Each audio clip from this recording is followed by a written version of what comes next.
স্মৃতি cartoon house.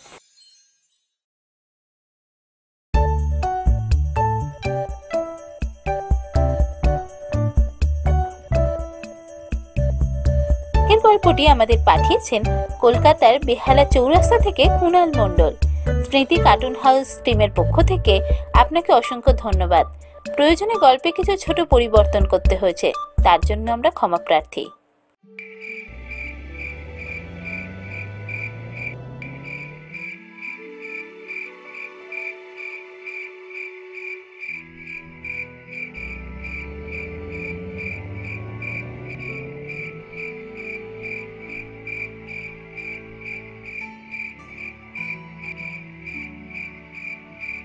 ধুর, পুজোর ছুটিতে কেমন মেরে কাটছে। তা যা বলেছিস, প্রতিদিন সকালে উঠে বাড়িতে বসে থাকা, বিকালবেলায় পাড়ার রাখে আড্ডা মারা আর সন্ধেবেলায় ক্যারাম খেলা, এছাড়া তো আর কোনো কাজই নেই। আচ্ছা, আমরা তো অনেকদিন হলো কোথাও ঘুরতে যাইনি। চলো এই বন্ধু মিলে পুজোর ছুটিতে কোথাও ঘুরে আসি। বাহ, এই তো দারুণ আইডিয়া। ঘুরতে গেলে পুজোর ছুটি যে কোথা দিয়ে শেষ হয়ে যাবে আমরা বুঝতেও পারবো না। চল, তিন বন্ধু মিলে কোথাও ঘুরে আসি। তা না হয় হলো, কিন্তু কোথায় যাবি তো বল। তিন বন্ধু মিলে বরং গোয়া যাই। গোয়া? না না, গোয়া যাবে না, অন্য কোনো জায়গা ঠিক কর। আচ্ছা, নৈনিতাল গেলে কেমন হয়? শুনেছি জায়গাটা কিন্তু দারুণ। নৈনিতাল? হ্যাঁ হ্যাঁ, নৈনিতালই যাই। আমিও অনেকদিন আগে একবার গিয়েছিলাম, সেই ছোট্টবেলায়। জায়গাটা কিন্তু সত্যি দারুণ। আমরা নৈনিতালই যাই। নৈনিতাল না হয় যাবো, কিন্তু আমার কাছে আর একটা আইডিয়া আছে। আইডিয়া? কি আইডিয়া? আমরা নৈনিতাল সোজা পথে যাব না, ঘুর পথে যাব, জঙ্গলের রাস্তা দিয়ে। তা কিন্তু সন্দীপন ভালো কথাই বলেছি। আমাদের এই নৈনিতাল ট্রিপ কিন্তু আরো অ্যাডভেঞ্চারে ভরে যাবে যদি আমরা ওই জঙ্গলের পথ ধরি। তাহলে ওই কথাই রইল। আগামী রবিবারে আমরা নৈনিতালের উদ্দেশ্যে রওনা দিই।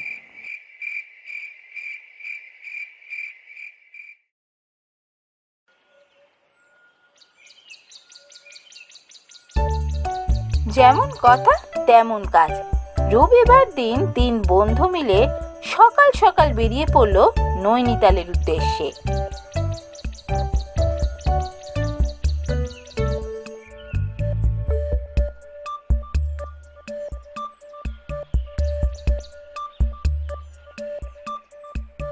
সারা দিন হাঁটার পর তারা জঙ্গলে যখন প্রবেশ করলো, তখন সন্ধ্যা হয়ে এসেছে। সন্ধ্যা হয়ে যাওয়ার জন্য তারা তিনজন জঙ্গলের ভেতর আর বেশি দূর এগোলো না। কাছেই একটা নদীর পাড়ে তারা তাঁবু খাটাবে ঠিক করলো। তাঁবু খাটিয়ে তাঁবুর সামনে বসে কিছু কাঠ জোগাড় করে তাতে আগুন ধরিয়ে তার চারপাশে বসে তিন বন্ধু গল্প করতে লাগলো। সত্যি জঙ্গলের মধ্যে কত শান্তি, কেমন নিস্তব্ধতা রয়েছে। তোরাও সেটা নিশ্চয়ই উপলব্ধি করতে পারছিস। তা তো বটেই, শহরের কোলাহল থেকে এই জঙ্গল শত গুণে ভালো। মনে হচ্ছে যেন এখানেই থেকে যাই সারা জীবন। মনে হচ্ছে এখানেই থেকে যেতে হবে আমাদের, আর নৈনিতাল যাওয়া হবে না। কি কথা বলছিস কেন? কি হয়েছে? ভুল করে ম্যাপটা বাড়িতেই ফেলে এসেছি। কি? ম্যাপটা বাড়িতে ফেলে এলি? তোকে দিয়ে যদি একটা কাজ কোনোদিনও ঠিকঠাক হয়। এখন এই অচেনা পথে আমরা কি করে যাব, তার উপর পাহাড়ি রাস্তা। আরে, এত রেগে যাচ্ছিস কেন? শান্ত হো। মাথা গরম করে কি কোনো কাজ হয়? আরে, ম্যাপ নেই তো কি হয়েছে, গুগল ম্যাপ তো আছে। আমরা গুগল ম্যাপ দেখেই যাব। হ্যাঁ, ঠিক বলেছিস। মোবাইল বার করি, আমাদের গুগল ম্যাপ দেখেই যেতে হবে।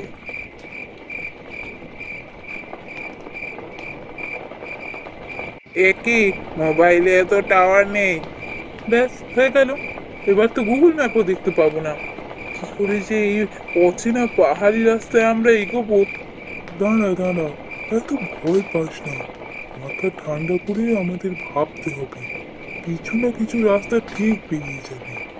ম্যাপ ছাড়া অচেনা পাহাড়ি রাস্তা কি করে তারা পার হবে এই ভেবে সবাই দুশ্চিন্তা করতে লাগলো। এমন সময় कौन हो तुम लोग? यहाँ पर क्यों आए हो? জঙ্গলের নিস্তব্ধতা ফুরে একটা কর্কশ গলার আওয়াজ তিনজনের কানে আসতেই তারা ঘুরে দেখল আধো অন্ধকারে গাছের নিচে এক ছায়ামূর্তি লাঠি হাতে দাঁড়িয়ে আছে। তার শরীরের ওপরের অংশ চাদরে মুড়ি দেওয়া, অন্ধকারে তাই তার মুখ ঠিকঠাক দেখা যাচ্ছে না।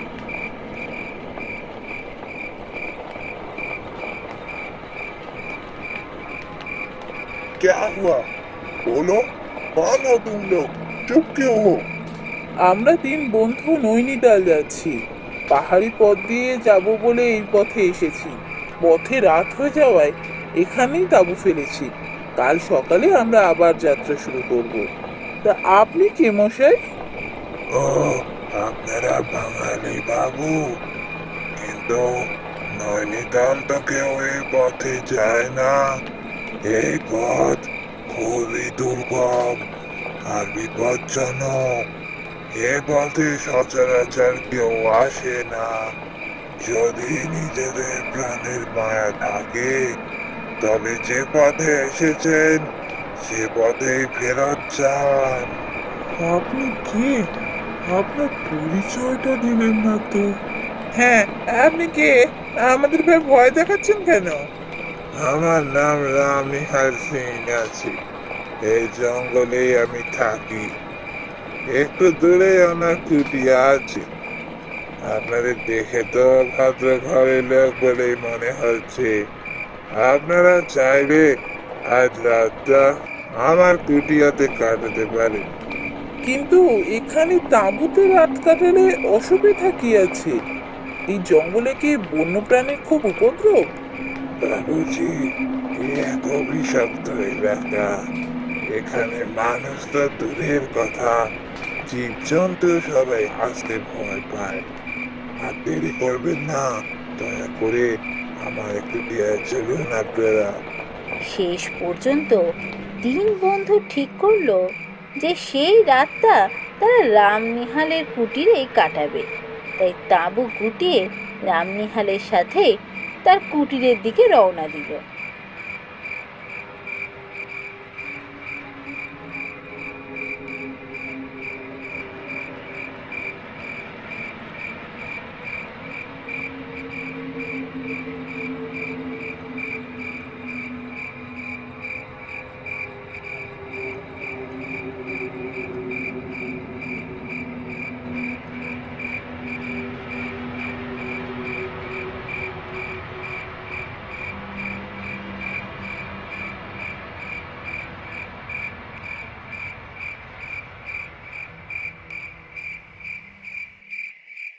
কুটিরে পৌঁছে রামনিহাল তিন বন্ধুকে মোটা মোটা রুটি আর অড়হর ডাল খেতে দিল। তিন বন্ধু মনে মনে ভাবতে লাগলো, রামনিহাল লোকটার চেহারাটা ভয়ঙ্কর হলেও মনটা খুবই ভালো। বৃদ্ধ মানুষ এত রাতে তাদের নিজের হাতে তৈরি করে রুটি আর ডাল খেতে দিয়েছে। তারা তিনজনে খুব তৃপ্তি করে ডাল আর রুটি খেলো। খাওয়া দাওয়া শেষ করে তিন বন্ধু রামনিহালের সাথে গল্পে বসলো। তা রামনিহাল, তুমি তো বললে এই জায়গাটা নাকি অভিশপ্ত। ব্যাপারটা কি বলো তো, একটু খুলে বলো না। বাবুদা, আপনারা শুনতে চান সে ঘটনা? তবে একটু খুলেই বলছি, আপনারা যেন আবার ভয় পেয়ে যাবেন না। রামনিহাল, তুমি গল্প শুরু করো। আমরা এত ভীতু নই, আমাদের বুকের পাটা আছে, এত সহজে আমরা ভয় পাই না। শুনুন তবে, অনেক বছর আগের কথা। তখন এই পাহাড়ি এলাকায় একটা গ্রাম ছিল, যেটা শহরের জাঁকজমক থেকে অনেক দূরে। গ্রামের লোকেরা নিজেদের লোকেদের নিয়ে এখানে সুখে শান্তিতে বাস করত। তারা দেশের সরকারের কোনো সাহায্য বা সুযোগ সুবিধা কিছুই নিত না। তাই সরকার বাহাদুর গ্রামবাসীদের সাথে কথা বলার জন্য একজন সুশিক্ষিত সরকারি অফিসারকে পাঠায়, যে গ্রামে এসে মোড়লকে সরকারের তরফ থেকে পাঠানো অনেক উপহার দেয় এবং সরকারের উদ্দেশ্য মোড়লকে জানায়। সরকার চায় যে তারা এই পাহাড়ের জঙ্গল ছেড়ে বাকি দেশের নাগরিকদের মতোই শিক্ষা লাভ করে নিজেদের জীবনের মান উন্নত করুক। এসব শোনার পর গ্রামের মোড়লের মুখ গম্ভীর হয়ে যায়। তার মুখে এক বিরক্তি ফুটে ওঠে। আপনাকে আর আপনার সরকার বাহাদুরকে অনেক ধন্যবাদ আমাদের এত কথা ভাবার জন্য, কিন্তু আমরা যেরকম আছি এরকমই বহু যুগ ধরে আমাদের পূর্বপুরুষরাও ছিলেন, তাই আমরাও সেইভাবেই তাদের দেখানো পথে চলতে চাই। আপনি দয়া করে আমাদের জোর করবেন না। আপনি এখন আমাদের অতিথি। আজ আর কাল আপনি আমাদের আতিথেয়তা গ্রহণ করুন, কিন্তু পরশু পূর্ণিমা, তাই পরশু সকালে আপনি এই গ্রাম ত্যাগ করে চলে যাবেন। কেন? পূর্ণিমা তো কি হয়েছে? কি অসুবিধা মোড়ল মশাই? আপনাকে যা বলছি তাই করবেন। বেশি কৌতূহল ভালো নয় অফিসার বাবু। আসলে পূর্ণিমাতে আমাদের গ্রামের বাইরের লোকেদের থাকা মানা আছে, তাই বলছিলাম আপনি খারাপ কিছু মনে করবেন না যেন। ও আচ্ছা, ঠিক আছে, আমি পরশু সকালেই চলে যাব। এখন আমি আসি।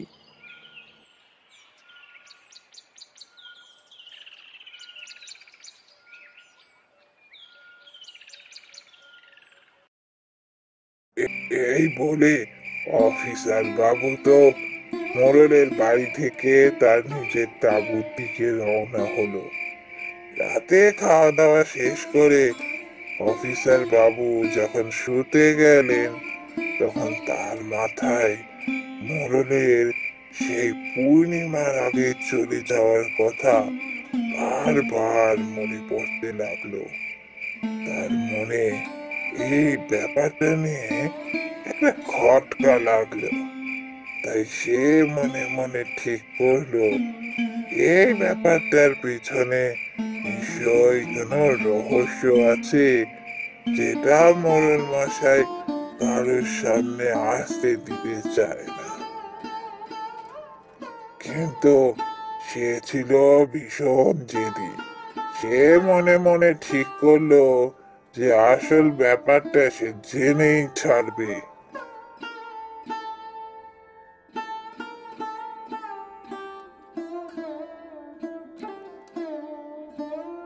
পরের দিন সকালে উঠে সে মোড়লের ছোট ছেলেটার সাথে ঘুরতে বেরোলো। ঘুরতে ঘুরতে মোড়লের ছেলের সাথে তার খুব বন্ধুত্ব হয়ে গেল। সুযোগ বুঝে মোড়ল তাকে প্রশ্নটা করেই ফেলল। আরে কিচ্ছু হবে না, তুমি চুপি চুপি আমার কানে কানে বলো না, পূর্ণিমা রাতে কি হয়? তুমি যা চাইবে তাই আমি তোমায় দেবো। ঠিক আছে, আমি তোমায় বলবো, কিন্তু তোমার ওই ফোনটা আমার চাই, ওতে সুন্দর সুন্দর গেম খেলা যায়। আচ্ছা, তাই হবে, আমি এই ফোনটাই তোমায় দেবো, কিন্তু আগে বলো পূর্ণিমা রাতে হয় কি এখানে? শোনো তাহলে।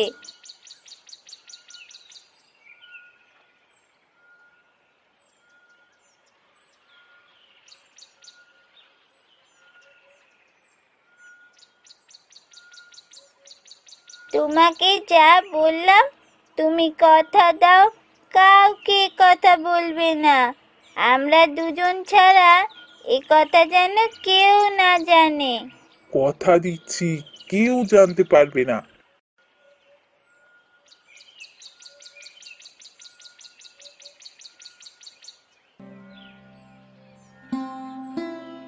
পরের দিন সকালে সেই অফিসার বাবু মোড়ল আর গ্রামবাসীকে হাসি মুখে বিদায় জানিয়ে চলে গেলেন।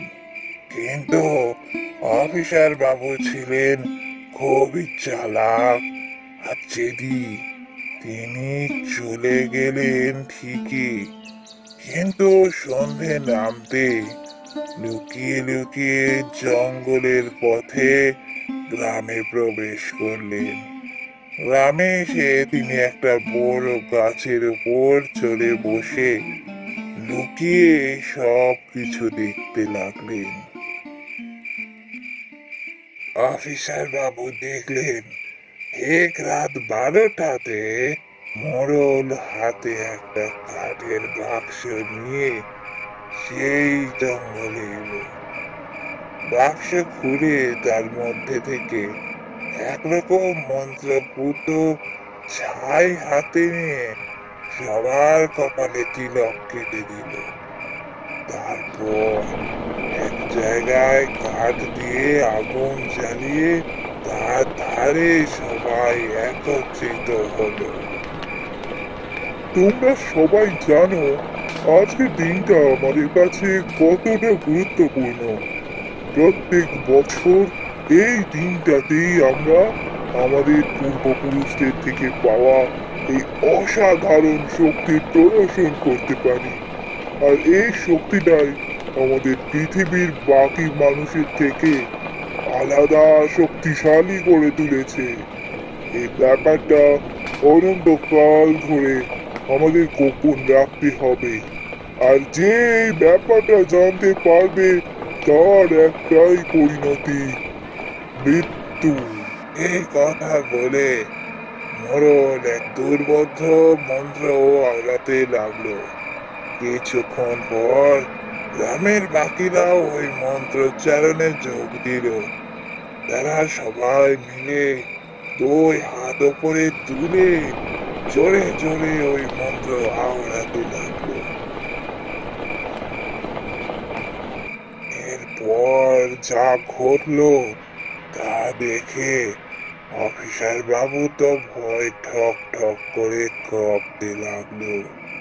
তার শিরদাঁড়া দিয়ে যেন একটা ঠান্ডা স্রোত নেমে গেল।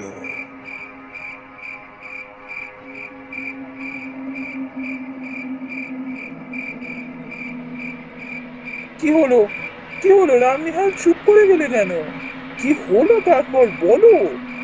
কাঁপতে কাঁপতে অফিসার বাবু দেখলো প্রথমে মোড়ল মানুষ থেকে ধীরে ধীরে একটা নেকড়ে বাঘে পরিণত হলো। তারপর গ্রামের বাকিরাও ধীরে ধীরে মানুষ থেকে নেকড়ে বাঘ হয়ে গেল। তারপর সবাই মিলে হিংস্র ভোজন করতে লাগলো। এইসব ঘটনা চোখের সামনে দেখে অফিসার বাবু আর নিজেকে সামলাতে পারলেন না। সে তীব্র আর্তনাদ করে গাছ থেকে পড়ে গেলেন। নিচে পড়ার সাথে সাথে সবাই ওই অফিসার বাবুর দিকে তাকালো। অফিসারকে দেখে মোড়ল রূপী সেই নেকড়ে বাঘ প্রচন্ড রেগে উঠল। একটা বিকট গর্জন করে মোড়ল বলল, তুমি বড় ভুল করলে অফিসার বাবু। তোমাকে আমরা ভালো মানুষ মনে করে আমাদের গ্রামে আশ্রয় দিয়েছিলাম, তোমাকে অতিথি সম্মান দিয়েছিলাম।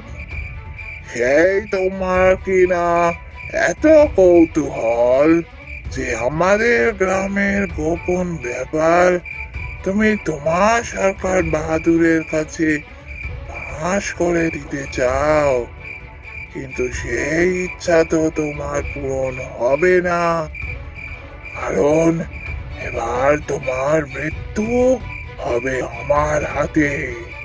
তোমার রক্ত পান করে আমরা আজ উৎসব পালন করব। দয়া করুন ময়ূর মশাই, আমার খুব বড় ভুল হয়ে গেছে। দয়া করে আমাকে ছেড়ে দিন। আমি কথা দিচ্ছি, আমি এখানে যা কিছু দেখেছি কাউকে কিচ্ছু বলবো না। এরপর মোড়ল বেশ খানিকক্ষণ চুপ করে রইলেন, তারপর বললেন, শোন অফিসার, তোকে আমি প্রাণে মারবো না, কিন্তু এবার থেকে তুই হবি আমাদের দলের একটা লোক। এ কথা বলা মাত্র মোড়ল বড় বড় দাঁত দিয়ে অফিসারের গলায় একটা কামড় দিয়ে নিজের শরীরের বিষ ঢুকিয়ে দেয়। অফিসার তখন যন্ত্রণায় ছটফট করছে। এরপর মোড়ল বাক্স থেকে সেই মন্ত্রপুত ছাই অফিসারের শরীরে লাগিয়ে দিল। এরপর এক আশ্চর্য ঘটনা ঘটল। অফিসার বাবু কোন এক অদ্ভুত মন্ত্র বলে মানুষ থেকে নেকড়ে বাঘে পরিণত হলো। তারপরই সেও একইভাবে গর্জন করে উঠল। কিন্তু এরপর যে ঘটনা ঘটলো তার জন্য কেউই প্রস্তুত ছিল না। হঠাৎ ভূমিকম্পে পায়ের তলার মাটি কাঁপতে লাগলো। দেখতে দেখতে পাহাড় থেকে বড় বড় পাথরের চাই ক্ষণিকের মধ্যে এসে সমস্ত গ্রামবাসীকে চাপা দিয়ে সেই রাতে মেরে ফেললো।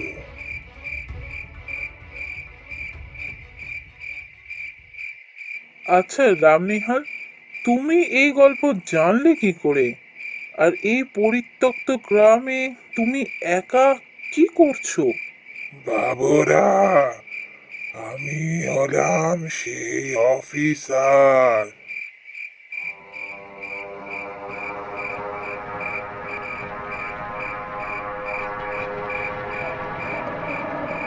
এই কথা বলার সাথে সাথে রামনিহাল চোখের পলকে মানুষ থেকে একটা নেকড়ে বাঘে পরিণত হলো। এই ঘটনা দেখে তিন বন্ধুই ভয় ঠকঠক করে কাঁপতে লাগলো। কি করে রামনিহালের হাত থেকে বেঁচে বেরোবে এই কথা ভাবার সময়টুকুও তারা পেল না। তার আগেই নেকড়ে মানব রামনিহাল তাদের উপর ঝাঁপিয়ে পড়ল আর নখ দিয়ে তাদের ফালা ফালা করে ছিঁড়ে ফেলল। সেই রাতে সেই তিন বন্ধুর রক্তে নিজের পিপাসা মেটালো রামনিহাল।